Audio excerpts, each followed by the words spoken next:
Quem aqui já deu alguma prova grande de amor por alguém? Quem aqui, só para eu saber? Curiosamente, são as pessoas que estão casadas já ou namorando. Então, se você não se enquadra nisso que eu falei, talvez está faltando.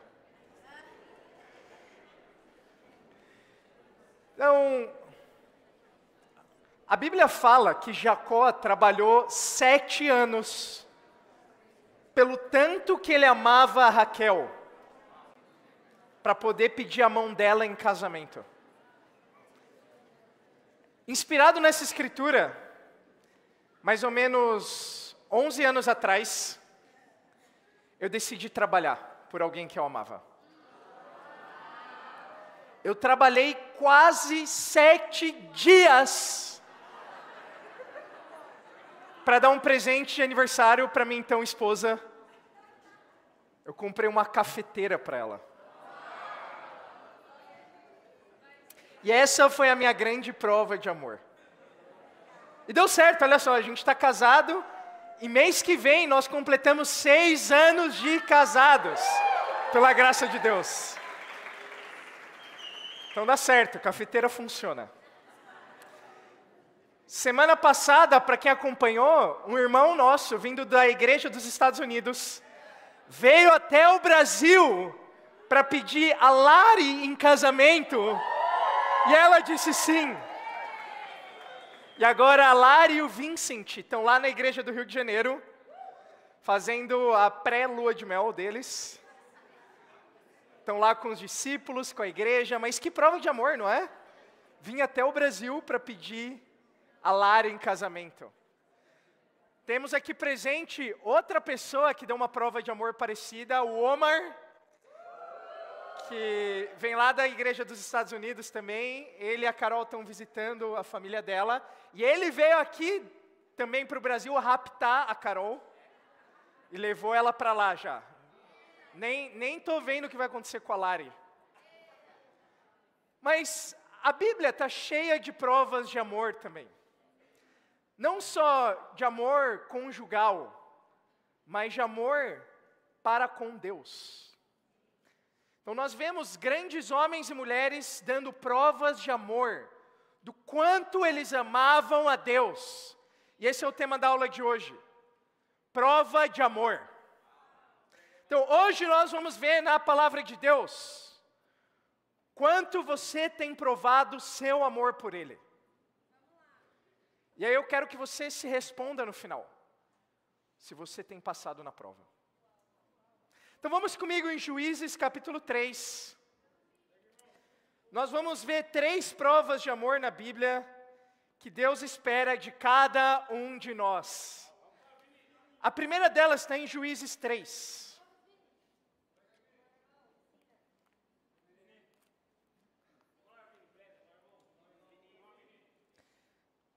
A Bíblia fala, são essas as nações que o Senhor deixou para pôr à prova todos os israelitas, que não tinham visto nenhuma das guerras de Canaã. Fez isso apenas para treinar na guerra os descendentes dos israelitas, pois não tinham tido experiência anterior de combate. Os 5 governantes dos filisteus, todos os cananeus, os sidônios, os heveus, que viviam no monte do Líbano, desde o monte Baal-Hermon até Lebo-Hamate. Essas nações foram deixadas para que por elas os israelitas fossem postos à prova, para ver se obedeceriam aos mandamentos que o Senhor dera aos seus antepassados por meio de Moisés. Então aqui nós vemos a era de juízes. Logo depois que Josué liderou o povo de Deus na conquista da terra prometida. Eles entraram, eles conquistaram a terra, mas depois de Josué nós não temos uma figura em destaque como líder, assim como ele e Moisés foram. E o que acontece é que depois que a terra prometida foi conquistada, não tinham tantas batalhas assim para serem realizadas mais, já que a terra tinha sido conquistada. Mas Deus fez questão de pôr pessoas para guerrear contra os israelitas. E aqui ele fala, os sidônios, os cananeus, os heveus, os filisteus.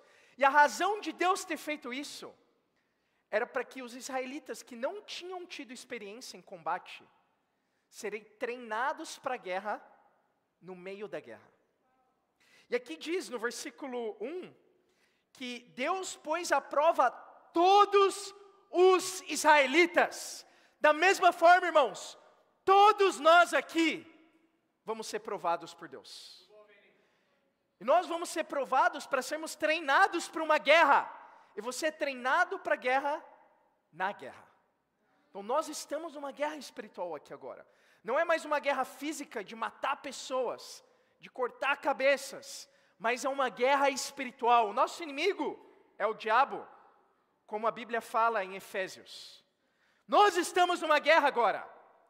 E Deus nos prova nessa guerra, pelo motivo que fala no versículo 4, para ver se você vai obedecer o que a Bíblia fala.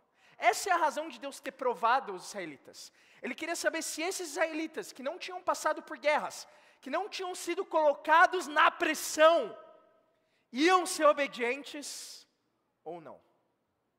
A primeira prova de amor que nós vamos estudar hoje na Bíblia é a prova da obediência. Nosso primeiro ponto, a prova da obediência. É fácil obedecer a Deus aqui na igreja hoje.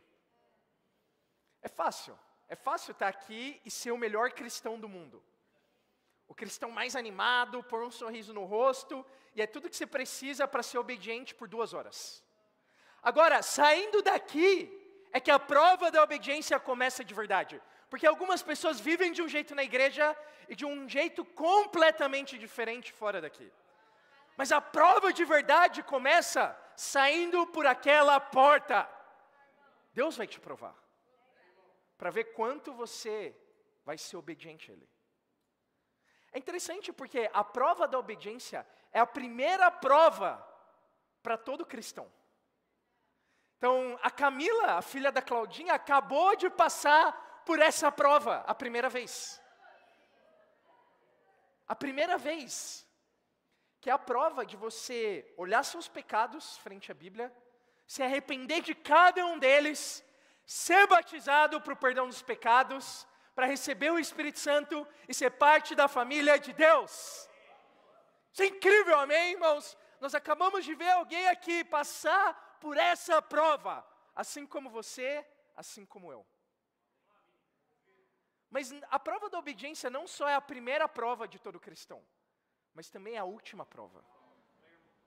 A última prova da sua vida, no seu último suspiro, vai ser a prova da obediência. É incrível quando alguém decide passar por ela a primeira vez. Mas é ainda mais incrível quando alguém como o nosso querido irmão José Eugênio, que foi para a glória mês passado, decide passar pela prova da obediência até o fim. Vocês estão comigo, irmãos? A prova da obediência. Se nós estamos aqui alegres hoje por termos passado, por vermos pessoas passando, e pessoas que passaram até o final, nós temos que nos dar conta de algo. Algumas pessoas nunca vão passar por essa prova. Outras pessoas vão passar até não passar mais. A prova da obediência é a prova mais importante que nós vamos ver hoje. Porque é a prova que vai decidir o seu destino eterno. Nós estamos aqui hoje como igreja só por uma razão. Porque nós somos uma igreja da Bíblia. Nós queremos obedecer o que a Bíblia fala e ponto final. Não importa a tradição, não importa a religião, não importa a opinião, importa o que a Bíblia fala. E essa é a razão que nos une aqui. Se você olhar para o lado, você vai ver pessoas bem diferentes uma das outras. Mas o que nos une é obedecer a Bíblia e ter ela como autoridade única nas nossas vidas. É por isso que nós estamos aqui agora. E quando você olha para esse livro pela primeira vez, você toma um susto, porque a Bíblia nos chama a fazer loucuras. Obedecer a Deus não é algo trivial, não é óbvio, não é fácil. A Bíblia nos chama a loucuras, loucuras como colocar a sua família espiritual acima da sua família física. Isso é muito difícil, porque isso é uma loucura, não tem nenhum sentido. Imagina, a Evelyn, que foi batizada aqui também semana passada, que estava sendo apresentada aqui, ela conheceu os discípulos provavelmente alguns dias atrás. Imagina isso, você olhar para alguém que você conheceu ontem, e você decidir priorizar essa pessoa como sua família espiritual, frente a pessoas que você conheceu a vida inteira. Não faz sentido lógico. É uma loucura! Ou colocar o compromisso com o reino de Deus, em estar nas reuniões acima do seu compromisso com o trabalho. O que te sustenta financeiramente. Mas você coloca o reino de Deus em primeiro lugar, porque você sabe que é o que te sustenta espiritualmente. Ou acordar mais cedo, no meio da semana, para orar, ler a Bíblia cada dia, é uma loucura. Evangelizar com estranhos na rua. No shopping, no ponto de ônibus, no ônibus, na faculdade, parar alguém aleatório. Isso é uma loucura. Eu diria que nós aqui somos loucos. Se você está nos visitando hoje, você já deve ter percebido isso. Sim, nós somos loucos. Mas eu vou te falar, nós somos loucos por Deus. Porque não tem como obedecer a Bíblia sendo são. Você só obedece a Bíblia sendo louco. Tendo uma paixão ardente por Deus. Amando a Deus mais do que a sua vida. É isso que Jesus chama você fazer para ser um discípulo. Você que está estudando a Bíblia, eu quero te chamar hoje a passar pela prova da obediência. Talvez você veio aqui hoje achando que amar a Deus nada mais é que um sentimento. Ah, mas eu já amo a Deus. Deus já conhece meu coração. Eu venho aqui na igreja hoje e eu sinto algo por dentro, eu sinto uma energia, eu sinto algo falando comigo aqui agora, e o que eu sinto é, para eu não estar aqui domingo que vem. Esse é o meu último domingo. E eu te entendo. Eu vivi anos numa vida religiosa, achando que o que definiu o amor a Deus são esses sentimentos que nós temos. E quando você olha para a própria Bíblia e para a definição de amor que tem nela, 1 João 5 fala que amar a Deus é obedecer os seus mandamentos. Então o que nós cremos como cristãos é que amar a Deus não é um sentimento, é mais do que um sentimento e envolve um sentimento. Amar a Deus é uma decisão. Amar a Deus é uma decisão de obedecer a palavra dEle diariamente. Colocar ela como total autoridade na sua vida. Se a Bíblia fala algo, a gente fica quieto e obedece, porque a gente ama o nosso Deus. Amém? Eu lembro de um líder no nosso movimento, uma vez, fazendo um casamento de cristãos. E ele falou algo muito impactante para mim. Ele falou, no mundo, o dia do casamento, quando a noiva e o noivo estão no altar, é o ápice do casamento. É o melhor dia que esse casamento vai ter. Porque eles estão no que se chama lua de mel. Onde os dois parecem perfeitos um para o outro e não tem pecado. Não é verdade? Não tem defeito. Entende? Então, até o mau hálito do outro parece cheiroso. Já viveu essa fase alguma vez? Até os defeitos são qualidades. É a fase da ilusão pura. E ele falou, no mundo esse é o ápice do casamento. Porque depois daí só vai ladeira abaixo. E as pessoas que mais se amam, terminam sendo as que mais se odeiam. Não é assim os casamentos, a maioria dos casamentos que a gente conhece. Mas não no reino de Deus, amém? E ele falou isso, no reino de Deus é diferente. No reino de Deus, e ele falou isso olhando para os noivos, que eram discípulos. Como você ama a Deus mais do que ela, e ela ama a Deus mais do que você, hoje eu posso garantir algo. Esse é o dia mais baixo do casamento de vocês. Sem dúvida, é um dia especial, é um dia incrível. Mas é o dia mais baixo, porque daqui em diante, com o amor de Deus de vocês crescendo, o amor um pelo outro só vai crescer. Sim, vão ter problemas, vão ter brigas, vão ter desafios. mas o melhor está por vir. E hoje, 6 anos casado, eu posso dizer que isso é absolutamente verdade. Eu posso dizer que eu amo minha esposa mais do que 6 anos atrás. E que o nosso casamento agora está melhor do que nunca, ainda com os desafios e as dificuldades. Mas, prestes a completar 11 anos como discípulo, eu quero que esse seja o meu coração com Deus também. Eu quero te perguntar, porque como discípulo, talvez a sua tendência pode ser essa. Eu já passei pela prova da obediência uma vez. Mas esse não é o ponto. Você estaria passando por essa prova agora? Se você estivesse estudando a Bíblia com você mesmo agora, abrindo a Bíblia, fazendo estudo de discipulado, qual seria a sua resposta? Você pode dizer com convicção hoje que você tem vivido a vida de um discípulo, fazendo discípulos, carregando a sua cruz, negando a si mesmo, orando a Deus, sendo humilde, um aprendiz no discipulado. Você tem sido reconhecido pelo seu amor uns pelos outros. Você tem deixado tudo para seguir a Jesus. Porque deixar tudo não é uma decisão que a gente faz na vida. Uma decisão única. É uma decisão diária. Essa é a vida cristã, irmãos. E o que eu percebo é que, infelizmente, para alguns discípulos, o nível de obediência depois do batismo cai. Como se tivesse garantido já. E aí, eu não vou dizer se você estivesse estudando a Bíblia com você, mas se seu líder de bate-papo, ou seu discipulador, ou seu líder de região, estivesse estudando a Bíblia com você, ele te batizaria hoje? Então, essa é uma pergunta muito importante. Porque todos nós aqui queremos passar na prova da obediência, amém? Todos nós aqui queremos ser conhecidos pelo nosso amor a Deus. E lembra, amor não é um sentimento. Amor é obediência. Eu lembro de outro irmão incrível, chama Anthony Olmos. Ele liderava a igreja em Paris. E agora ele vai liderar a nova igreja em Barcelona, na Espanha. E ele estava pregando uma vez que ele foi até a esposa dele, a Cassidy. Ele falou, Cassidy, você é incrível. Não tem mulher no mundo como você. Você é linda, você é maravilhosa, você é espiritual. E quando ele estava falando, ele começou a olhar para ela estava chorando. Ele falou, o que foi? O que eu fiz? E ela olhou para ele e falou, por que você me odeia? Ele entendeu algo. Que a linguagem de amor dela não é palavras de afirmação, e sim tempos de qualidade. E ele decidiu ter um ótimo tempo de qualidade com ela depois disso. E assim é com Deus, irmãos.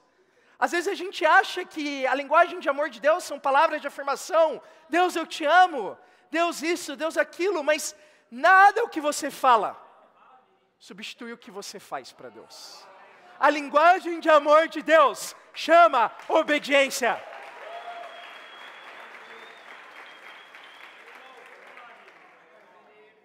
Segunda Crônicas 32, versículo 30. Nós vamos para a nossa segunda prova. Segunda Crônicas 32.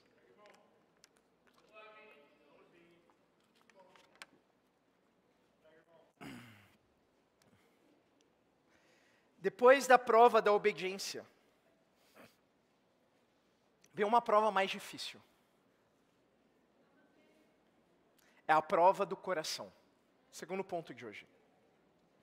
Segunda Crônicas 32, versículo 30, a Bíblia fala: foi Ezequias que bloqueou o manancial superior da fonte de Gion e canalizou a água para a parte oeste da cidade de Davi. Ele foi bem sucedido em tudo o que propôs a fazer. Mas quando os governantes da Babilônia enviaram uma delegação para perguntar-lhe acerca do sinal milagroso que havia ocorrido no país, Deus o deixou para prová-lo e para saber tudo o que havia em seu coração. Então, aqui nós vemos o final da história do rei Ezequias, que foi um dos melhores reis da Bíblia, em partes porque ele obedeceu tudo o que Deus pediu para ele. Ele purificou o templo, ele voltou a celebrar festas que os judeus não celebravam há muito tempo. Ele quebrou os ídolos. Ele chamou as pessoas a se arrependerem e voltarem a obedecer a palavra de Deus radicalmente. E ele mesmo fez isso. No final da vida dele, ele tem uma grave doença. Ele ora a Deus, Deus dá mais tempo de vida para ele. Mas ainda mais no final da vida dele, a Bíblia diz que Deus o deixou para provar e saber tudo o que havia no coração dele. Então, a prova da obediência é a prova daquilo que está escrito. Você lê e você obedece. É relativamente simples. A Bíblia é muito simples de entender. Ela é difícil de obedecer. Porque no nosso coração nós não queremos alguém dizendo o que a gente tem que fazer. Então, essa é a dificuldade da prova da obediência. Agora, a dificuldade da prova do coração é que não está escrito. Não está escrito, não estava escrito o que Ezequias tinha que fazer. Então, por isso que a Bíblia diz que Deus o deixou para ver o que ele ia fazer. Você já sentiu assim em algum momento da sua vida, como se Deus tivesse te deixado? Talvez Ele te deixou. É diferente deixar de abandonar. Jesus garante em Mateus 28, que cumprindo a grande comissão, Ele vai sempre estar com a gente até o fim dos tempos. Agora, talvez às vezes Deus nos deixe, Ele se afasta um pouco, ou seja, não tem mais uma direção clara, dizendo o que você deve ou não fazer. É o famoso, me mostra na Bíblia, e não dá. Porque Deus quer ver o seu coração. Essa é a segunda prova de hoje, a prova do coração. Eu tive uma prova do coração ontem, como o Valdir falou. Eu fiz minha primeira corrida de 5,6 quilômetros. Então, minha primeira corrida, eu que odiava correr, eu que falava que eu nunca ia correr, estava lá ontem pagando para correr. É uma loucura isso, né? Você literalmente paga para correr na rua. Não tem explicação para isso. Estava eu lá ontem, com a minha camiseta, com o meu tênis de corrida, vamos correr. E eu compartilhei já um pouco sobre a corrida, e a corrida é interessante. Mesmo os corredores mais experientes como o Valdir, ele correu 10 quilômetros, fez um tempo incrível, entende? E o que mais me inspira do Valdir é que ele é muito humilde em coisas que ele faz bem. Porque você não vê ele se exaltando. Não é? E nós queremos ter esse coração, irmãos. Entende? Eu posso ser medíocre e ainda assim querer me exaltar. Entende? Tudo que eu fiz foi terminar a corrida ontem. Eu já estou grato por isso, amém? Deus é bom. Mas é uma prova do coração, literalmente, não é? Os batimentos cardíacos aumentam, você está lá correndo, você acha que você vai ter um troço, mas depois que a corrida termina, talvez, é a prova espiritual do seu coração. Sempre que você tem uma conquista, sempre que você obedece, ou que você cumpre o que você falou que ia fazer. Eu falei que eu ia correr, eu estava com medo de não correr, porque eu sei que tinha muita gente já me observando, para pôr o dedo na ferida se eu não corresse. Mas como ia ser a minha reação depois de ter terminado? Eu quero ter um coração humilde. Ezequias não teve. Ele foi orgulhoso, ele mostrou para os inimigos de Deus tudo que tinha nos palácios dele, como uma forma de se vangloriar dos números dele. Do que ele tinha feito por ser um rei espiritual, talentoso e incrível. E Deus, ele fica indignado com a reação de Ezequias. E Ezequias termina sendo lembrado por isso. Imagina terminar sendo obediente, mas não passando pela prova do coração. Nós não queremos ser assim, amém? E o que Ezequias nos mostra é algo muito importante, irmãos. Podemos ser obedientes. Fazer a coisa certa é obediência. Mas podemos fazer a coisa certa com o coração errado. Ao mesmo tempo, podemos fazer a coisa errada com o coração certo. No final, Deus quer provar tanto a nossa obediência quanto o nosso coração. Deus quer que nós façamos a coisa certa com o coração certo, amém? E muito me inspira o coração de Paulo. Ele também compara a vida cristã com uma corrida. E o interessante da corrida é que quando você está no meio, tudo dentro de você quer parar. e quer andar. Como eu sei que alguns fizeram ontem, eu não vou falar aqui quem. Mas eu sei que alguns estavam lá correndo, e daí começa a andar. Volta e corre mais um pouco, aí para, aí caminha. Corre e para de novo. E mesmo o Valdir falou que ele sentiu essa vontade, ele não parou, mas tudo dentro dele queria parar. Descansar um pouco, sobretudo na subida. Então, às vezes na corrida vão ter subidas, vão ter obstáculos. No começo tem um monte de pessoas, é um aglomerado, você tem que desviar de um de outro. Às vezes tem cachorro, às vezes tem de tudo no meio do caminho. E assim é a vida cristã. Talvez você esteja numa subida agora, já parou para pensar? Está sentindo cansado, exausto? Nesses momentos, eu já ouvi algumas pessoas falando assim, não, a vida cristã é uma maratona. É uma maratona. Você tem que correr, mas moderado. Você não pode ir muito rápido, senão você não chega no final da maratona. Eu vou te falar, quem estava ontem pode comprovar. A gente combinou antes da corrida, gente, não corre muito rápido no começo. Eu falei, tá bom, vamos lá. Assim que deu a largada, eu saí voando. Eu não quis ver mais ninguém atrás de mim. Eu pensei, corre vocês, moderado, eu quero... Obviamente, eu não falei isso, mas foi instintivo. Foi instintivo. E porque eu queria dar o meu melhor. Eu queria chegar no meu melhor tempo. Sem me comparar com ninguém. E eu tirei essa lição para mim. É sim verdade que a vida cristã é uma maratona. É uma corrida. É uma grande e longa corrida. Mas ao invés de querer ser moderado, no começo, no meio, talvez dar uma aceleradinha no fim, mas você já está morto de qualquer jeito, por que não começar o mais rápido que você pode? E gradualmente ir aumentando. Esse é o coração que nós queremos ter. Quando Paulo fala em 1 Coríntios 15 que ele trabalhou mais do que todos os outros apóstolos, é isso que ele quer nos ensinar. Quando você entende a graça de Deus, ainda que a Bíblia não fala, qual é o máximo? Você quer descobrir. Você já sabe qual é o mínimo. E esse é o coração religioso. Qual é o mínimo que eu preciso fazer para ser salvo? Para alguém que quer ter o coração de Deus, não importa essa resposta. Porque nós não queremos ter o coração religioso. Por entender a graça de Deus, nós queremos dar o máximo. Porque nós somos salvos já. Nós sabemos que Jesus deu a vida por nós, irmãos. Então nós queremos correr o mais rápido possível. Nós não queremos descansar. Nós não queremos parar, caminhar. A vida cristã é uma corrida. E dar todo o coração é correr o mais rápido possível. É isso que eu quero te chamar hoje. A dar todo o seu coração. Se perguntar isso, em qual área da sua vida hoje você poderia dar mais? Talvez seu evangelismo. Você pode dizer hoje que você tem dado o máximo no seu evangelismo.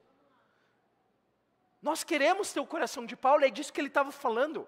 Quando ele diz trabalhar, é trabalhar para salvar almas. Você tem dado todo o seu coração para a sua família. Então nós não queremos negligenciar essa área tão pouco. Porque a Bíblia diz que nós seremos piores que descrentes, se a gente negligencia a nossa família.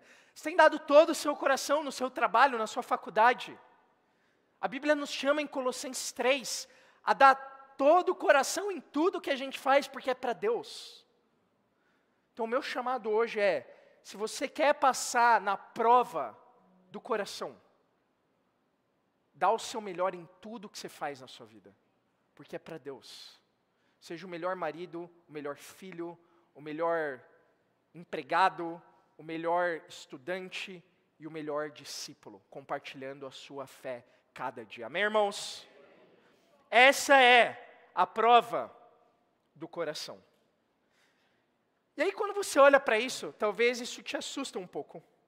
Porque você pensa, mas é muita coisa. Às vezes, o sentimento que talvez você possa ter tido é que a vida cristã é como um cobertor. E às vezes ele parece curto. Então, às vezes você está dormindo, e principalmente quando está muito frio. Você está com um cobertor curto, já dormiu com um cobertor curto? É horrível, não é? E às vezes você cobre um lado, e aí descobre o outro. Você cobre o pé e descobre o peito. Aí você cobre o peito e descobre o pé. Às vezes parece assim, porque nós queremos dar o coração em tudo. E às vezes a gente dá o coração no evangelismo, que é a primeira coisa que a gente aprende como discípulos. E a gente está lá dando todo o coração, e aí quando a gente olha para as nossas notas, começam a despencar. Quando a gente olha para a nossa eficiência no trabalho, começa a cair. E aí você se dá conta, eu preciso cobrir isso, porque não está dando certo. E aí você cobre e fala, tá bom, agora eu vou ser um bom aluno, eu vou dar o coração no trabalho, chegar no horário, ser pontual, ser exemplar, e daí seu evangelismo começa a cair. E aí você começa a focar no evangelismo e no trabalho, e aí você para de dar atenção para sua família. E aí sua família começa a te falar que você está ausente, aí você começa a dar o coração para a família, aí tem outra área que você está negligenciando, talvez sua saúde, aí você começa a focar na saúde, aí você esqueceu o evangelismo, o trabalho, a família, aí você volta para a saúde, aí você esquece a saúde. Não é assim muitas vezes? Parece um cobertor curto, não é verdade? Isso chama a prova da fé. Nós vimos semana passada, Tiago 1, 22. Fala, considerem motivo de grande alegria passarem por tribulações. Por provas, na verdade. Porque a prova da sua fé produz perseverança. E a perseverança te proporciona ser maduro e íntegro. Lembra? Então aí Tiago 1 já fala da prova da fé. Amém? Tem uma outra escritura paralela a Tiago, em Romanos 5. E a gente vai terminar aí. Romanos 5 também fala da prova da fé, é o nosso terceiro e último ponto.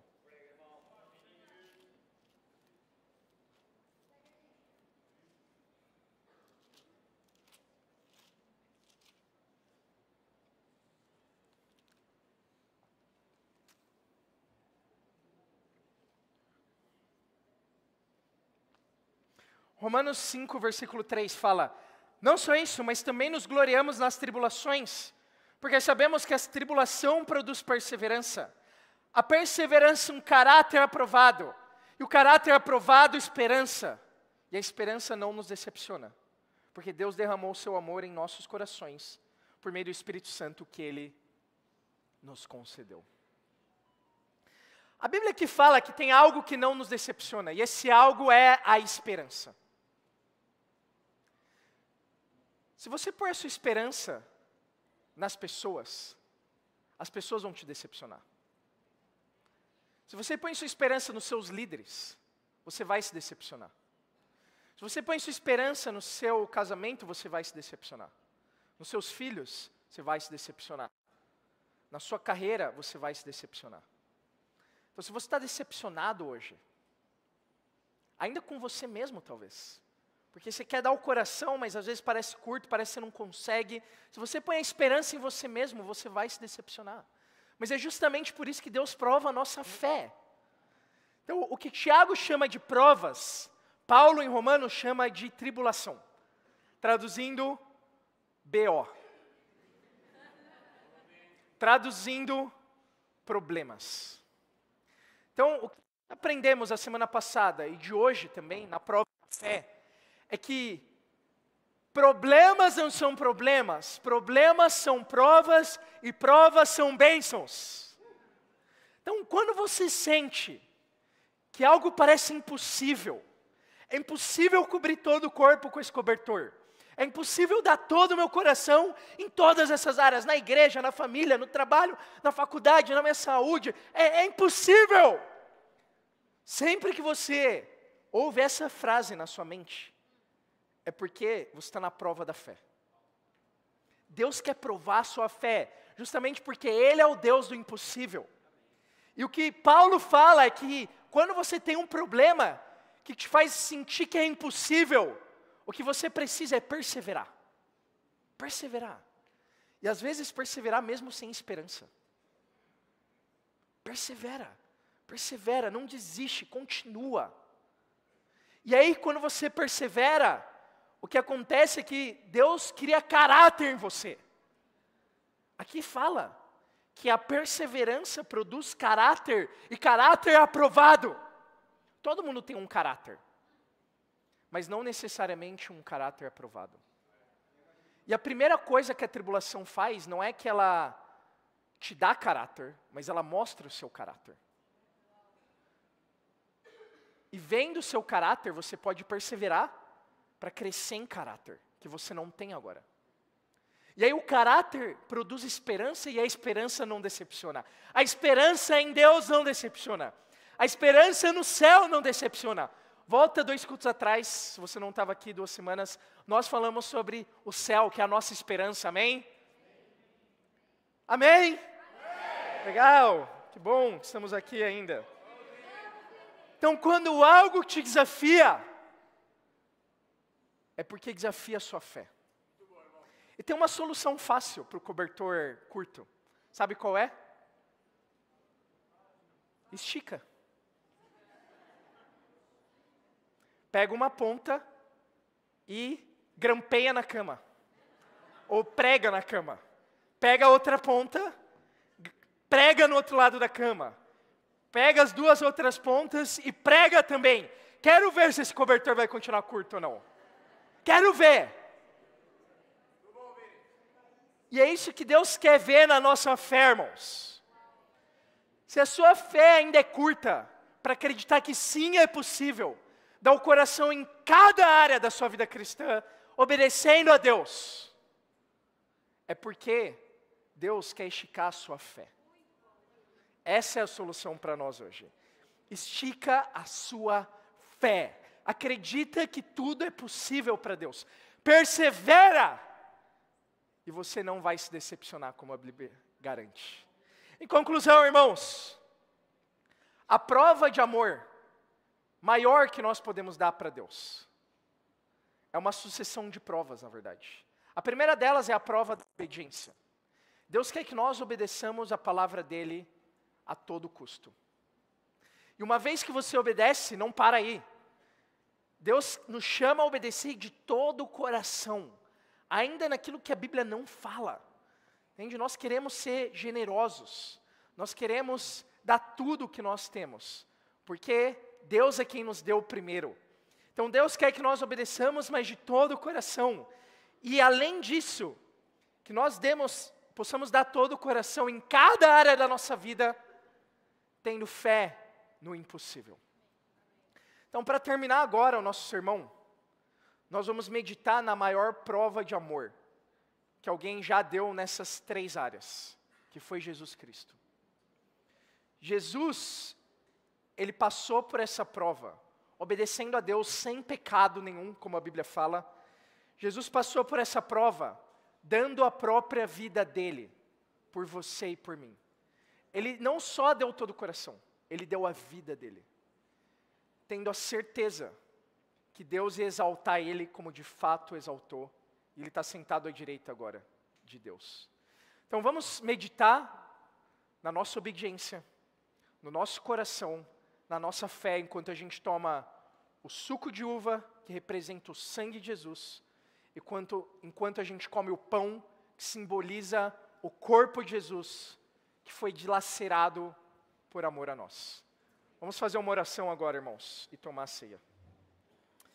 Querido Deus e Pai, muito obrigado pela grande prova de amor que o Senhor já nos deu, nos dando o seu próprio Filho.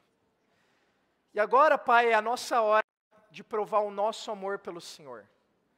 Tomando o pão, o suco, meditando no nosso coração, meditando na nossa obediência, na nossa fé, para sairmos daqui e darmos tudo, porque amamos o Senhor. Pai, perdoa os nossos pecados, nos ajuda a terminar a corrida, como Paulo fala, e um dia chegar no céu. Eu te oro tudo isso em nome de Jesus. Amém.